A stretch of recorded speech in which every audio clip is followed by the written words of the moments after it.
लक्ष्मी बिल्वने कदम्ब कुसुमे दिव्यांगना गुंजरे श्वेत अश्वरथे वृषश्च धवले छत्रेध्वजे चामरे शंखे पद्मवने नरेन्द्र भुवने सिंहासने गोकुले सत्यम शौर्य गुणे सदापि वसतु कुर्वंस्तु ते मंगलम। जय जगन्नाथ। मु ज्योतिर्विद चंद्रशेखर नायक मोर चैनल ज्योतिषरे जातक को आपण मानक मोर अंतरर गभीरतम प्रदेश स्वागत जनाऊँगी। बंधुगण, आमे पूर्व पार्ट मानकरे विभिन्न कथा पढ़ी जहाँकि सर्पदंशन जोग, ता पूर्वर आमे पढ़ी कुकुर पालिबा बा कुकुर कामुड़ा जोगटिए आमे पढ़ी। आज आमे आउ एक जोग को जीवा जहाँकि ये समाज पाई तार आवश्यकता बहुत किछि अछि। बंधुगण, सेतिपाई आज आमे आलोचना करिबा पार्ट 183 आ शीर्षकटीर नाम रखिछि पतिव्रता बा पत्नीव्रता जोग। बंधुगण देखंतु, आमर गोटे पाठ अच्छी बा गोटे कथा अच्छी, सरग समान आहा अटे सेही घर परस्पर स्नेह जही थाए निरंतर। कहिबार उद्देश्य होची बंधुगण, आमे जेतेबेले परिवार रे रहिछे, परिवार रे जदि आमे सुख शांति रे रहिबा नाही ताहले आमर जीवनटी नरक हो जिवो। आमे एई ठारे ही नरक भोग करिबा। ताहले समाज पाई बा परिवार पाई गोटिए जिनिस मुख्य होउछि स्वामी आउ स्त्री मध्यरे थिबा पारिवारिक संपर्कटी, स्नेह श्रद्धाटी। बंधुगण, जोड़ी तो ऊपर वाला तैयारी करे, किंतु ताकू परिचालना करती स्वामी स्त्री ए मर्त्यपुर रे। ताहले जदि पति आ पत्नी मध्यरे उत्तम संपर्क नाही, आमे टीवी खोलिले, मोबाइल खोलिले, पेपर खोलिले आमे देखिबा को विभिन्न कथा पाउछे। केउठारे डिवोर्स हलानी, कोठी माड़गोल हेलेनी, कोठी एई भलिया काहेकि होउछि? तर मुख्य कारण होउछि स्वामी स्त्री मध्यरे जो स्नेह संपर्कटी रहिबा कथा, से संपर्कटीर आजिकाली जुगरे अभाव देखा जाउछि। तेणु बंधुगण, आमे एक सुस्थ समाजटीए गठन करने हेले पति पत्नी मध्यरे थिबा विद्वेष भाव बा विरोध भाव को आमे माने उठेई देबा दरकार, मनरु घुंचेई देबा दरकार। मतभेद हवा किछि खराब कथा नुहे, किंतु मतांतर मतांतर आ मनांतर, मतांतर हवाटा ठीक। कहीं ना गोटे लोक केबे सब बेले राइट हेई न थाए, ताकू आउ जणे तार परामर्शदात्री हिसाब रे ताकू परामर्श दबा उचित। स्त्रीर भूमिका आमर शास्त्रकार माने कहिसंती, कार्येषु दासी विचारेषु मंत्री भोजने च माता शयने च रंभा। ताहले पति पत्नी पाई आउ पत्नी पति पाई ये कौन ना परस्पर से माने हेले अभिन्न अंग। अर्थात परस्पर भितर जदि स्नेह नाही ताहले आपण माने जानिबे से परिवारटी एक विशृंखलित परिवार। आउ सेतिरु जो छुआ पिला माने घरे छोट छोट छुआ माने सब थांती, से माने तादरु कौन शिखंती? से माने सेई भलिया अपसंस्कृति ही शिखंती। से माने जानती स्वामी स्त्री मध्य झगड़ा लगिबाटा गोटे स्वाभाविक क्रिया। ताहले यही प्रकार जो विभेद देखा जाउछि, ताहले आमे आज सेई क्रम रे अवश्य मु से कथा आलोचना करिया पई जाउ नाही पति पत्नी झगड़ा विषय रे। केवल गोटे जिनिस मु आलोचना करने को चाहूँगी, पतिव्रता जे कि तार अर्थ जो स्त्री तांकर निजर पति को बा स्वामी को बहुत आदर करती, स्नेह करती, सम्मान करती, तांको कथा मानि चलती, ताको कहती पतिव्रता स्त्री। आ पत्नीव्रत अर्थ ता माने जे स्त्री जहाँ कहब से कथा नुह, ତାମାନେ ପରସ୍ପରର ମତକୁ ଆମେ ସମ୍ମାନ ଦେବାଟା ହେଉଛି ଆମର ଭାରତୀୟ ସଂସ୍କୃତି। ଆମେ ଯଦି ଠିକ୍ କଥାଟେ ଜଣେ ବ୍ୟକ୍ତି ଆମଠାରୁ ବୟସରେ ସାନ ବ୍ୟକ୍ତିଟିଏ ଯଦି ଆମକୁ ଠିକ୍ କଥାଟିଏ କହୁଛି ଆମେ ତାହେଲେ ସେ କଥାଟିକି ଗ୍ରହଣ କରିନେବା ଉଚିତ। ତାହେଲେ କେଉଁ ସ୍ୱାମୀ ସ୍ତ୍ରୀଙ୍କ ଭିତରେ ଉତ୍ତମ ସମ୍ପର୍କ ଥାଏ, କେଉଁ କେଉଁ ଜ୍ୟୋତିଷୀୟ ଯୋଗ ହିସାବରେ ଆମେ ଆଲୋଚନା କରିବା ଯେ କେଉଁ କେଉଁ କପଲମାନଙ୍କ ମଧ୍ୟରେ ବହୁତ ଭଲ ସମ୍ପର୍କଟିଏ ଥାଏ, ବା ପତିବ୍ରତା ଯୋଗ ପତ୍ନୀବ୍ରତା ଯୋଗ। ଯିଏ ଅତ୍ୟଧିକ ଭଲ ପାଉଥାଏ ତାଙ୍କର ପତିକୁ, ତାଙ୍କର କଥା ମାନି ନିର୍ଦ୍ଦେଶ ମାନି ଚଳୁଥାଏ ତାକୁ ପତିବ୍ରତା ବୋଲି କୁହାଯାଏ। ଆଉ ସ୍ତ୍ରୀର କଥାକୁ ଯିଏ ସମ୍ମାନ ଦେଇକରି ତାର ମାନେ ଅତ୍ୟଧିକ ସ୍ନେହ କରୁଥିବା ପତି, ସେ ହେଲେ ପତ୍ନୀବ୍ରତା ସ୍ୱାମୀ। ଆଚ୍ଛା, ଦେଖିବା ତାହେଲେ କିଭଳି ଭାବରେ ସେ ଯୋଗ ଗୁଡ଼ିକ ଆମ ଜାତକରେ ସୃଷ୍ଟି ହେଉଛି, ଗୋଟି ଗୋଟି କରି ଆମେ ଆଲୋଚନା କରିବା। ଦେଖନ୍ତୁ ବନ୍ଧୁଗଣ, ସପ୍ତମରେ ବୃହସ୍ପତି ଥିବେ ଆଉ ସପ୍ତମେଶ ବଳବାନ ଥିବେ। ଆମେ ଗୋଟେ ଲଗ୍ନ ନେଇଯିବା, ଆଜି ଗୋଟେ ଅଲଗା ଲଗ୍ନ ନେବା, ମନେକର ବିଛା ଲଗ୍ନ ଆମେ ନେବା, ବିଛା ଲଗ୍ନ ନେବା। ବିଛା ଲଗ୍ନର ସପ୍ତମ ଘରଟି କେଉଁଟା ନା 1 2 3 4 5 6 7, ତାହେଲେ ଏଇ ଘରଟି ହେଲା ସପ୍ତମ ଘର। ବନ୍ଧୁଗଣ, ତା ଅର୍ଥ ହେଉଛି ଏଇଟା ଯଦି ଗୋଟିଏ ପୁରୁଷର ଜାତକ ହେଇଥାଏ, ପୁରୁଷ ଘରଟି ହେଉଛି ଏଇଠି, ସ୍ତ୍ରୀ ଘରଟି ହେଉଛି ଏଇଠି। ତାହେଲେ ସେ କ'ଣ କହୁଛନ୍ତି ନା ସପ୍ତମରେ ବୃହସ୍ପତି ଥିବେ। ଠିକ୍ ଅଛି, ସପ୍ତମରେ ଆମେ ବୃହସ୍ପତି ଲେଖିଦେଲେ। ଆଉ କ'ଣ ହେଇଥିବେ ନା ସପ୍ତମେଶ ବଳବାନ ହେଇଥିବେ। ଆମେ ଜାଣିଛନ୍ତି ବୃହସ୍ପତି ଯେଉଁ ଜାଗାଟିରେ ରହନ୍ତି ଏକୁଟିଆ, ସେ ସ୍ଥାନ ନାଶ କରନ୍ତି। ସେଥିପାଇଁ ତାପରେ ଆଉ ଗୋଟିଏ କଣ୍ଡିସନ ଦେଇଛନ୍ତି, ଖାଲି ଏଇ ଗୋଟିଏ କଣ୍ଡିସନ ହେଲେ ହେବ ନାହିଁ ଯେ ସପ୍ତମରେ ଖାଲି ବୃହସ୍ପତି ରହିଲେ ଖାଲି ହେବ ନାହିଁ। ଆଉ କ'ଣ କରିଥିବେ ନା ସପ୍ତମେଶ ଯିଏ ସିଏ ବଳବାନ ହେଇଥିବେ। ତାର ଅର୍ଥ ସପ୍ତମେଶ ଏଠି ହେଲେ ଶୁକ୍ର, ଏଇଟା ହେଉଛି ବୃଷ ରାଶିର ଘର। ଶୁକ୍ର ମନେକର ଏଇଠି ଅଛନ୍ତି, ହେଇ ଦେଖନ୍ତୁ ବନ୍ଧୁଗଣ, ଶୁକ୍ର ରହିଲେ ପଞ୍ଚମ ସ୍ଥାନଟିରେ, ଆଉ ଶୁକ୍ର ମନେକର ଅଛନ୍ତି 15 ଡିଗ୍ରୀରେ। ତା ମାନେ ହେଉଛି 8 ଡିଗ୍ରୀରୁ 23 ଡିଗ୍ରୀ ଭିତରେ ଯେମିତି ରହିଥିବେ ଶୁକ୍ର, ଡିଗ୍ରୀ ୱାଇଜ୍ ବଳବାନ ହେଲେ। ତାପରେ ଦ୍ୱିତୀୟ କଥା ହେଉଛି ପାପ କର୍ତ୍ତରୀ ଯୋଗରେ ପୀଡ଼ିତ ହୋଇନଥିବେ, ପାପ ଦୃଷ୍ଟ ହୋଇନଥିବେ, ଏଇଆକୁ ବଳବାନ ବୋଲି କୁହାଯାଏ। 1ରେ ଡିଗ୍ରୀରେ ଭଲ ଥିବେ, 2ରେ କୌଣସି ପାପୀ ଗ୍ରହର ଦୃଷ୍ଟି ତାଙ୍କ ଉପରେ ପଡ଼ୁନଥିବ, କି ପାପ କର୍ତ୍ତରୀ ଯୋଗରେ ପୀଡ଼ିତ ହୋଇନଥିବେ। ଏଇଭଳିଆ ଯୋଗ ଯଦି ସୃଷ୍ଟି ହୁଏ ତାହେଲେ ଜାଣିବେ, ଏଇଟା ଯଦି ସ୍ତ୍ରୀ ଜାତକରେ ହେଇଛି ତାହେଲେ ଜାଣିବେ ସେ କ'ଣ, ସେ ଜଣେ ପତିବ୍ରତା ସ୍ତ୍ରୀ, ଜଣେ ନିଶ୍ଚିତ ଭାବରେ ଜଣେ ପତିବ୍ରତା ସ୍ତ୍ରୀ।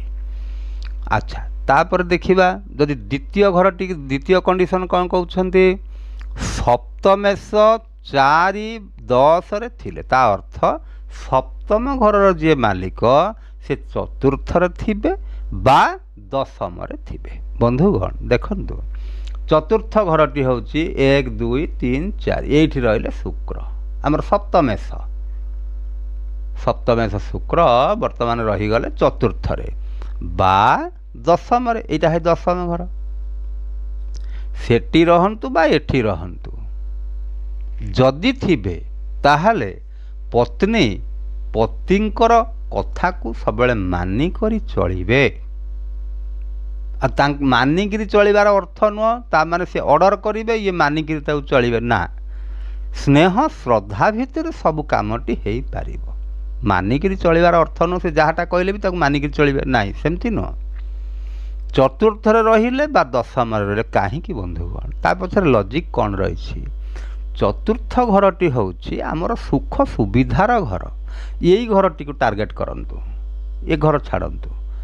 ଏ ଘରେ ଏଇଥିପାଇଁ ଶୁକ୍ରଙ୍କୁ କୁହାଯାଇଛି ଯେ ଏ ଘରେ ଯଦି ଶୁକ୍ର ରହିବେ ସେ ଘରଟିକି ଦୃଷ୍ଟି ଦେବେ, ସେଥିପାଇଁ ଏ ଘରଟି କୁହାଯାଇଛି।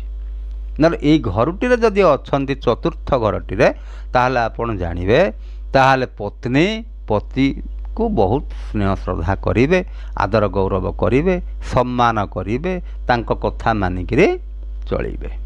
ବନ୍ଧୁଗଣ ତାହେଲେ ଦେଖିବା, ଇଏ ଗଲା ଗୋଟିଏ ନିୟମ।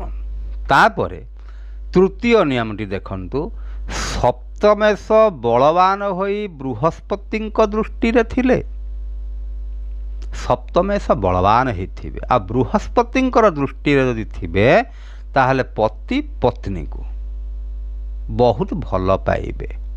ଦେଖନ୍ତୁ ବନ୍ଧୁଗଣ, ସପ୍ତମେଶ ବଳବାନ ହେଇଥିବେ, ସପ୍ତମେଶ ଯଦି ବଳବାନ ହେଇଥିବେ, ସପ୍ତମେଶ ଅର୍ଥ ଏଠି ଶୁକ୍ର, ଶୁକ୍ର ଯଦି ବଳବାନ ହେଇଥିବେ, ବଳବାନ ହେଇକରି ସେ ଯେଉଁଠି ବି ଥାଆନ୍ତୁ କିନ୍ତୁ ଶତ୍ରୁ ରାଶିରେ ନଥିବେ ବନ୍ଧୁଗଣ, ଶତ୍ରୁ ରାଶି ମନେକର ଏଇ ଜାଗାଟିରେ ଏ ଜାଗାରେ ନଥିବେ, ଶତ୍ରୁ ରାଶି ହେଇଯାଉଛି, ସେଇ ଜାଗାଟିରେ ଥିବେ, ତାର ମାନେ ଶନିଙ୍କର ରାଶିରେ ରହିଛନ୍ତି ବା ବୁଧଙ୍କର ରାଶିରେ ରହିଥିବେ, ଏଇଠି ଶୁକ୍ର ନା ଶୁକ୍ର ଏଠାରେ ନୀଚ ହେଇଯିବେ। ଆଚ୍ଛା, ଏଇ ଜାଗାରେ ମନେକର ଅଛନ୍ତି ଶୁକ୍ର ଉଚ୍ଚରେ ଅଛନ୍ତି, ତାହେଲେ ସପ୍ତମେଶ ବଳବାନ ହେଇଥିବେ। ଆଉ କ'ଣ ହେଇଥିବ ନା ବୃହସ୍ପତିଙ୍କର ଦୃଷ୍ଟିଟା ତାଙ୍କ ଉପରେ ପଡ଼ୁଥିବ। ମନେକର ବୃହସ୍ପତି ରହିଛନ୍ତି ଏଇ ଜାଗାରେ, ହେଇ ତାଙ୍କୁ ଦେଖୁଛନ୍ତି ପଞ୍ଚମ ଦୃଷ୍ଟିରେ, କି ଏଇ ଜାଗାରେ ଅଛନ୍ତି ଦେଖୁଛନ୍ତି ସପ୍ତମ ଦୃଷ୍ଟିରେ, ଏଇ ଶୁକ୍ରଙ୍କୁ ସପ୍ତମ ଦୃଷ୍ଟିରେ। ଆଉ ଯଦି ଏଇ ଶୁକ୍ରଙ୍କ କଥା ଆଲୋଚନା କରିବା ତାହେଲେ ବୃହସ୍ପତି ଏଠି ରହିଲେ ପଞ୍ଚମ ଦୃଷ୍ଟି ହେଲା, ଏଠି ରହିଲେ ସପ୍ତମ ଦୃଷ୍ଟି ହେଲା, କି ଏଠି ରହିଲେ ନବମ ଦୃଷ୍ଟି ହେଲା। ତେଣୁ ବୃହସ୍ପତିଙ୍କ ଦୃଷ୍ଟିରେ ଯଦି ଥାଏ ତାହେଲେ ପତି ପତ୍ନୀଙ୍କୁ ବହୁତ ସ୍ନେହ କରିବେ ବା ଭଲ ପାଇବେ। ବନ୍ଧୁଗଣ, ଏଇଟା ମୁଁ କୌଣସି ପୁରୁଷ କି ସ୍ତ୍ରୀ କୁଣ୍ଡଳୀ କହୁନାହିଁ, ପୁରୁଷଙ୍କର କୁଣ୍ଡଳୀ ବି ହେଇପାରେ, ସ୍ତ୍ରୀଙ୍କର କୁଣ୍ଡଳୀ ବି ହେଇପାରେ, କିଛି କଥା ନାହିଁ। ଆଚ୍ଛା, ତାପରେ ଦେଖିବା ରବି କିମ୍ବା ଶୁକ୍ର ସପ୍ତମେଶ ହୋଇ ଶୁଭ ଦୃଷ୍ଟିରେ ଥିଲେ। ଶୁକ୍ରଙ୍କ କଥା ତ ଆମେ ଆଲୋଚନା କଲେ ବନ୍ଧୁଗଣ, ଶୁକ୍ର ସପ୍ତମେଶ ହେଇକରି ଶୁଭ ଦୃଷ୍ଟିରେ ଥିଲେ, ଏଇ ଯେଉଁ ନିୟମଟି କହିଦେଇଥିଲି ଏଇ ନିୟମଟି ଲାଗୁ ହେଲା। ଆଚ୍ଛା, ଯଦି ରବି ଥିବେ, ରବି ବି ସପ୍ତମେଶ ହେଇଥିବେ, ରବି ସପ୍ତମେଶ ହେବେ କେତେବେଳେ ନା ଯେତେବେଳେ କୁମ୍ଭ ଲଗ୍ନଟିଏ ହେଇଥାଏ, ଏଇଟା ହେଲା ଲଗ୍ନ।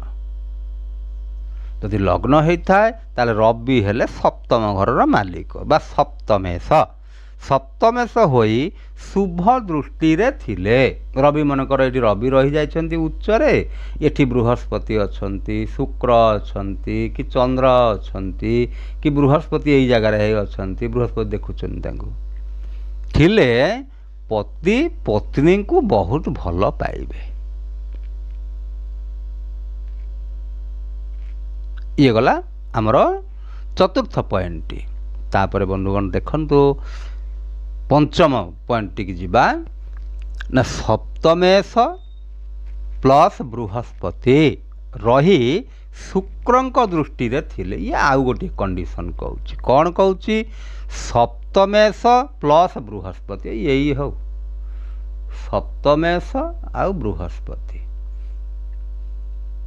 ଦେଖନ୍ତୁ ବନ୍ଧୁଗଣ, ଏଇଠି ମନେକର ହେଇ ସପ୍ତମେଶ ରହିଲେ, ତାଙ୍କ ସାଙ୍ଗରେ ବୃହସ୍ପତି ରହିଲେ, କି ଯେଉଁ ଜାଗାରେ ବି ହଉ, ଯଦି ଏଇଭଳିଆ ପଞ୍ଚମ ଆମର କେନ୍ଦ୍ର ତ୍ରିକୋଣ ଜାଗାଟିରେ ଯଦି ହେଇଛି ତାହେଲେ ବହୁତ ଭଲ କଥାଟିଏ। ତାହେଲେ ସପ୍ତମେଶଙ୍କ ସାଙ୍ଗରେ ବୃହସ୍ପତି ମିଶିକିରି ରହିଥିବେ ଆଉ ତାଙ୍କୁ ଶୁକ୍ରଙ୍କ ଦୃଷ୍ଟି ପଡ଼ୁଥିବ। ବନ୍ଧୁଗଣ, ଏଇ ଆମର ସପ୍ତମେଶ ଆମେ ଏଠି ଶୁକ୍ର କରିଦେଲେ, ତେଣୁ ଶୁକ୍ରଙ୍କ ଦୃଷ୍ଟି ଆଉ କ'ଣ ପଡ଼ିବ? ତେଣୁ ସେଥିପାଇଁ ଯଦି ଅଲଗା ଲଗ୍ନ ହେଇଛି, ଅଲଗା ଲଗ୍ନରେ ଯଦି ମନେକର ଆମେ ଅଲଗା ଲଗ୍ନ ଗୋଟେ କରିଦେବା, ଏଇ ଲଗ୍ନଟି ହଉ, ଏଇ ଲଗ୍ନ ହଉ, ସିଂହ ଲଗ୍ନ, ଲଗ୍ନ ହେଲା ସିଂହ। ବନ୍ଧୁଗଣ ଦେଖନ୍ତୁ, ତାହେଲେ ସପ୍ତମେଶ ହେଲେ ଶନି, ଏଇଟା 7 ନମ୍ବର ଘର, ଏଠି ହେଲେ ଶନି, ତାହେଲେ ସପ୍ତମେଶ ହେଲେ ଶନି। ସପ୍ତମେଶ କ'ଣ କରିଥିବେ? ବୃହସ୍ପତିଙ୍କ ସାଙ୍ଗରେ ମିଶିକରି ଥିବେ। ଠିକ୍ ଅଛି, ଏଇ ଲେଖିଦେବା ଶନି ଆଉ ବୃହସ୍ପତି ଏଠି ମିଶିକରି ଅଛନ୍ତି। ଆଉ ଶୁକ୍ରଙ୍କର ଦୃଷ୍ଟି, ଶୁକ୍ରଙ୍କର ଦୃଷ୍ଟି କେମିତି ପଡ଼ିବ ବନ୍ଧୁଗଣ? ନା ଶୁକ୍ରଙ୍କର ଗୋଟିଏ ଦୃଷ୍ଟି, ସପ୍ତମ ଦୃଷ୍ଟି। ଯଦି ଏମିତି ଶୁକ୍ର ଦେଖୁଛନ୍ତି ତାହେଲେ ଜାଣିବେ ସେ କ'ଣ ନା ପତି ପତ୍ନୀଙ୍କୁ ବହୁତ ଶ୍ରଦ୍ଧା ସ୍ନେହ କରିବେ, ତାଙ୍କ ଭିତରେ ଅଣ୍ଡରଷ୍ଟାଣ୍ଡିଂ ବହୁତ ଭଲ ରହିବ। ଆଚ୍ଛା, ତାପରେ ଦେଖନ୍ତୁ ବନ୍ଧୁଗଣ, ଆମେ ଯିବା ଷଷ୍ଠ ପଏଣ୍ଟଟିକୁ। କ'ଣ କହୁଛନ୍ତି ନା ଲଗ୍ନେଶ ପ୍ଲସ୍ ଶୁକ୍ର ଶୁଭ ଭାବରେ ଥିବେ। ଆଚ୍ଛା ହଉ, ଲଗ୍ନେଶ ଏଇ ଲଗ୍ନଟି ହଉ, ଲଗ୍ନେଶ ତା ଦେହରେ ଶୁକ୍ର ଥିବେ ମିଶିକରି, ଦେଖନ୍ତୁ ଲଗ୍ନେଶ ଆଉ ଶୁକ୍ର ଶୁଭ ଭାବରେ ଥିବେ। ହେଇ ଦେଖନ୍ତୁ ବନ୍ଧୁଗଣ, ଏଠି ତ ଶନି ରହିଲେ ଉଚ୍ଚରେ, ଶୁକ୍ର ରହିଲେ ତାଙ୍କ ନିଜ ଘରୁଟିରେ, ତାହେଲେ ରହିଲେ କ'ଣ ହେବ? ଶୁଭ ଭାବରେ ଯଦି ଥିବେ ତାହେଲେ ସିଏ ନାରୀ ଜଣେ ପତିବ୍ରତା ନାରୀ ହେଇଥାନ୍ତି। ଯଦି ପୁରୁଷ କୁଣ୍ଡଳୀରେ ସୃଷ୍ଟି ହେଉଛି ଏଭଳିଆ ଯୋଗ, ତାମାନେ ତାଙ୍କୁ ଗୋଟିଏ ପତିବ୍ରତା ସ୍ତ୍ରୀଟିଏ ମିଳିବ। ବନ୍ଧୁଗଣ, ତାପରେ ଦେଖନ୍ତୁ ସପ୍ତମ କଥାଟିଏ, ସପ୍ତମେଶ ପ୍ଲସ୍ ବୃହସ୍ପତି, ସପ୍ତମେଶଙ୍କ ସାଙ୍ଗରେ ବୃହସ୍ପତି ମିଶିକିରି ଥିବେ।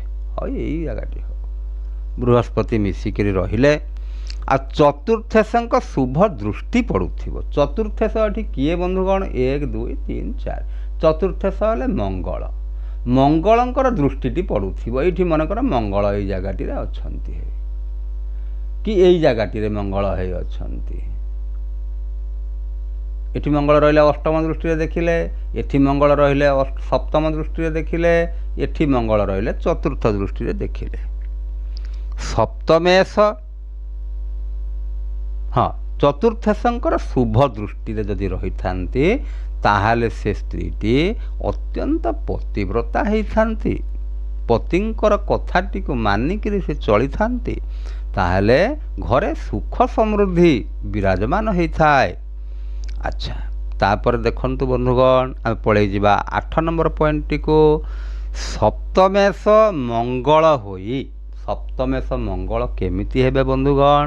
ମଙ୍ଗଳଙ୍କର 2ଟି ଘର, ଦେଖନ୍ତୁ ମଙ୍ଗଳଙ୍କର 2ଟି ଘର ମାତ୍ର, ଗୋଟେ ହେଲା ଆମର ବିଛା ଘର, ଆଉ ଗୋଟିଏ ହେଉଛି ମେଷ ଘର। ହଉ, ସପ୍ତମେଶ ହେବେ ମଙ୍ଗଳ, ତା ମାନେ କେବଳ ଏଇ ଲଗ୍ନଟି ହେବ, ହେଇ ଲଗ୍ନ ହେଲା ଏଇଟା ବା ଲଗ୍ନ ହେଲା ଏଇଟା, ତାହେଲେ ସପ୍ତମେଶ ମଙ୍ଗଳ ହେଇଯାଆନ୍ତି। ସପ୍ତମେଶ ମଙ୍ଗଳ ହେଇଥିବେ, ଆଉ ସେ ଶୁକ୍ରଙ୍କ ନବାଂଶରେ ଥିବେ ବା ଶୁକ୍ରଙ୍କର ଦୃଷ୍ଟି ତାଙ୍କ ଉପରେ ପଡ଼ୁଥିବ। ଠିକ୍ ଅଛି ବନ୍ଧୁଗଣ, ମନେକର ମଙ୍ଗଳ ଏଇ ଜାଗାରେ ଅଛନ୍ତି, ସପ୍ତମ ସ୍ଥାନର ମାଲିକ ମଙ୍ଗଳ ଏଠି ଅଛନ୍ତି ଉଚ୍ଚରେ ରହିଲେ, ଏଇଠି ଶୁକ୍ର ରହିଲେ, ଶୁକ୍ରଙ୍କ ଦୃଷ୍ଟିଟି ମଙ୍ଗଳଙ୍କ ଉପରକୁ ପଡ଼ୁଛି, ପଡ଼ୁଥିବ ଯଦି, ତାହେଲେ କି ନବାଂଶ କୁଣ୍ଡଳୀରେ ଯଦି ସେଇଭଳି ଯୋଗ ସୃଷ୍ଟି ହେଉଛି, ତାହେଲେ ଆପଣ ଜାଣିବେ ଆପଣଙ୍କ ସ୍ତ୍ରୀ ଗୋଟେ ପତିବ୍ରତା ସ୍ତ୍ରୀଟିଏ। ଆଚ୍ଛା, ତାପରେ ଦେଖନ୍ତୁ 9 ନମ୍ବର ପଏଣ୍ଟଟି କ'ଣ କହୁଛନ୍ତି ନା, ନବମେଷ ଶୁଭ ଗ୍ରହର ନବାଂଶରେ ରହି ଶୁଭ ଦୃଷ୍ଟିରେ ଥିଲେ ପତିବ୍ରତା ହୁଅନ୍ତି। ସପ୍ତମେଷ ଶୁଭ ଗ୍ରହ ଦୃଷ୍ଟିରେ ଥିବେ, ଦେଖନ୍ତୁ ଏଇ କଣ୍ଡିସନଟି ହଉ, ସପ୍ତମେଷ ହେଲେ ମଙ୍ଗଳ, ସିଏ ରହିଛନ୍ତି ଶୁଭ ଗ୍ରହ ଦୃଷ୍ଟି ଅର୍ଥାତ୍ ଶୁକ୍ରଙ୍କର ଦୃଷ୍ଟି ବା ଲଗ୍ନେଶଙ୍କର ଦୃଷ୍ଟିରେ ସିଏ ଅଛନ୍ତି, ଶୁଭ ଗ୍ରହର ଦୃଷ୍ଟିରେ ରହିଛନ୍ତି ବା ତାଙ୍କର ନବାଂଶରେ ରହିଥିବେ, ନବାଂଶ କୁଣ୍ଡଳୀରେ ରହିଥିଲେ ଯଦି ଶୁଭ ଦୃଷ୍ଟିରେ ରହିଛନ୍ତି, ତାହେଲେ ଆମେ ତାଙ୍କୁ କହିବା ପତିବ୍ରତା ଯୋଗ। ବନ୍ଧୁଗଣ, ଏଇ ଯେଉଁ ଜ୍ୟୋତିଷୀୟ ତଥ୍ୟ ଗୁଡ଼ିକ ମୁଁ ଆପଣଙ୍କ ପାଖରେ ରଖିଲି, ଏଇଗୁଡ଼ିକ ଆପଣ ନିଜେ ଆପଣଙ୍କର କୁଣ୍ଡଳୀ ଖୋଲନ୍ତୁ ଆଉ ଦେଖନ୍ତୁ। କାହିଁକି ବନ୍ଧୁଗଣ, ଦେଖନ୍ତୁ ପରିବାରରେ ସ୍ୱାମୀ ସ୍ତ୍ରୀଙ୍କର ଯଦି କିଛି ତିକ୍ତ ସମ୍ପର୍କ ଥାଏ, ରାତି ପାଇଲେ କେତେ ଘର ଅଛନ୍ତି ମାଡ଼ଗୋଳ ହୁଅନ୍ତି, ତାହେଲେ ମାଡ଼ଗୋଳ ହୁଅନ୍ତି, ଖରାପ ଭାଷା ପ୍ରୟୋଗ କରନ୍ତି, ଯାହାଫଳରେ କି ସେ ତାଙ୍କର ପରିବେଶ ଦୂଷିତ ହେବା ସହିତ ସେ ସାଇ ଭାଇ ତାଙ୍କର ଯେତିକି ଗାଁ ଗଣ୍ଡାର ପରିବେଶ ମଧ୍ୟ ସେମାନେ ଦୂଷିତ କରିଦିଅନ୍ତି, ଯାହାଫଳରେ କି ସେ ଜାଗାରେ ଏକ ସୁସ୍ଥ ସମାଜ ଗଠନ କରିବା ଅସମ୍ଭବ ହୋଇପଡ଼େ। ଆଉ ସେ ଘରେ ଯେଉଁ ପିଲା ଛୁଆମାନେ ଥାଆନ୍ତି, ଛୋଟ ଛୋଟ ଛୁଆମାନେ ଥାଆନ୍ତି, ସେମାନେ ଭଲ କଥାଟା କେବେ ଶିକ୍ଷା କରିପାରନ୍ତି ନାହିଁ, ଯାହାଫଳରେ କି ସେଇ ଗଣ୍ଡଗୋଳ ଯୋଗୁଁ। ତେଣୁ ଜାଣିବା ଦରକାର ସବୁବେଳେ ସ୍ୱାମୀ ସ୍ତ୍ରୀଙ୍କ ଭିତରେ କିଛି ଗୋଟେ ମତାନ୍ତର ହେଇପାରେ, ମନାନ୍ତର ନ ହେଉ କୌଣସି ଜିନିଷ ପ୍ରତି ସେମାନେ, ତାମାନେ ସ୍ୱାମୀ ସ୍ତ୍ରୀ ସେମାନେ ହେଲେ ଗୋଟିଏ ଗାଡ଼ିର 2ଟି ଚକ, ଯଦି ସେ ଚକ ଭିତରେ କିଛି ଗୋଟିଏ ସାଧାରଣ ଧର୍ମ ନଥାଏ, ଉଦାହରଣ ଚକଟି ଗୋଟେ ଚକ ବଡ଼ ହେଇଥିବ, ଗୋଟେ ଛୋଟ ହେଇଥିବ, ଗୋଟେ ଚକରେ ହାୱା ଅଛି, ଗୋଟେ ଚକରେ ହାୱା ନାହିଁ, ତାହେଲେ କେମିତି ସେଟା ଗାଡ଼ି ଚାଲିବ କେମିତି? ତେଣୁ ସେ ସଂସାର ରୂପକ ରଥଟି ଅଟକି ଯାଏ ବାଟରେ, ପ୍ରଗତିରେ ବାଧା ସୃଷ୍ଟି ହୁଏ, ସେ ଘରର ପିଲାଛୁଆମାନେ ମଣିଷ ହେଇପାରନ୍ତି ନାହିଁ। ତେଣୁ ବନ୍ଧୁଗଣ, ମୋ କହିବାର ଉଦ୍ଦେଶ୍ୟ ହେଉଛି, ଯଦି ଆପଣଙ୍କର ଏଇଭଳିଆ ଯୋଗଟିଏ ସୃଷ୍ଟି ହେଉଥାଏ, କିନ୍ତୁ ଆପଣ ଲକ୍ଷ୍ୟ କରୁଛନ୍ତି ଯେ ଏଇଭଳିଆ ଯୋଗଟିଏ ତ ମୋ ଜାତକରେ ଅଛି, କିନ୍ତୁ ଆମ ପତି ପତ୍ନୀଙ୍କ ଭିତରେ କାହିଁକି ସେମିତି ସ୍ନେହ ସମ୍ପର୍କ ତ ନାହିଁ। ତାହେଲେ ଆପଣ ଜାଣିପାରିବେ, ମନେକର ଏଇ କଣ୍ଡିସନଟି ଯେଉଁ କହିଲି ମଙ୍ଗଳ ଶୁକ୍ରଙ୍କ ହେତୁ ଯେଉଁ କଣ୍ଡିସନଟି ମନେକର ହେଲା ଆପଣଙ୍କ ଜାତକରେ ମଙ୍ଗଳ ଆଉ ଶୁକ୍ର ଏମାନେ ମନେକର ଭଲ ଡିଗ୍ରୀରେ ନାହାନ୍ତି, ଆଉ ପାପ କର୍ତ୍ତରୀ ଯୋଗରେ ପୀଡ଼ିତ ଥିବେ କି ପାପ ଦୃଷ୍ଟ ହେଉଥିବେ, ତାହେଲେ ସେଇମାନଙ୍କର ପ୍ରତିକାରଟି ଆପଣ କରିବେ। ତେଣୁ ବନ୍ଧୁଗଣ, ୟାର କିଛି ନିର୍ଦ୍ଦିଷ୍ଟ ପ୍ରତିକାର ମୁଁ ଆପଣଙ୍କୁ କହୁନାହିଁ, କାରଣ ମୁଁ ଯଦି ପ୍ରତିକାରଟି କହିଦେବି କେତେ ଲୋକ କହିବେ ହଁ ସାର୍ କହିଛନ୍ତି ପ୍ରତିକାରଟି, ଏଇ ପ୍ରତିକାରଟି କରିଦେବା। ନାଇଁ ବନ୍ଧୁଗଣ, ଆପଣଙ୍କର ଯଦି ମଙ୍ଗଳ ଶୁକ୍ରଙ୍କ ହେତୁକ ହେଉଥିବ ଆପଣ ଶନିଙ୍କର ପ୍ରତିକାର କରିଦେଇଥିବେ କି ରାହୁଙ୍କର ପ୍ରତିକାର କରିଦେଇଥିବେ। ତେଣୁ ସେଥିପାଇଁ ଆପଣ ଉପଯୁକ୍ତ ଜ୍ୟୋତିର୍ବିଦଙ୍କୁ ଜାତକଟି ଦେଖେଇବେ, ଦେଖାଇଲା ପରେ ତା ଭିତରେ କ'ଣ ରହିଛି ପ୍ରୋବ୍ଲେମଟି ସେ ତାକୁ ଆଇଡେଣ୍ଟିଫାଏ କଲା ପରେ ସେଇ ପ୍ରକାର ପ୍ରତିକାରଟି ଯଦି ଆପଣ କରିବେ ତାହେଲେ ଆପଣ ନିଶ୍ଚିତ ଭାବରେ ସୁଖୀ ଦାମ୍ପତ୍ୟ ଜୀବନଟି ଆପଣ ବିତେଇ ପାରିବେ। ମଣିଷ ଜୀବନ ଯେତେବେଳେ ଯେଉଁ କଥା, ଆପଣ ଯଦି ସବୁବେଳେ କଳହରତ ହେଲେ, ସବୁବେଳେ କଳହ କଲେ, ତାହେଲେ ଆପଣଙ୍କ ଦାମ୍ପତ୍ୟ ଜୀବନ, ଆପଣ ତାର ଯେଉଁ ପୃଥିବୀକୁ ଆସିଛନ୍ତି ଆପଣଙ୍କ ଆସିବାଟା শুধু ବୃଥା ହେଇଗଲା ବୋଲି ଆପଣ ଅନୁଭବ କରିବେ। ତେଣୁ ବନ୍ଧୁଗଣ, ମୁଁ ଭାବୁଛି ଆପଣମାନେ ନିଶ୍ଚିତ ଭାବରେ ବୁଝି ସାରିବେଣି। ଯଦି ଆପଣଙ୍କୁ ଭଲ ଲାଗିଥାଏ ଲାଇକ୍ କରିବେ, ସେୟାର କରିବେ, ସବସ୍କ୍ରାଇବ୍ କରିବେ ବନ୍ଧୁଗଣ। ହଉ, ଏତିକିରେ ରହିଲି। ଜୟ ଜଗନ୍ନାଥ।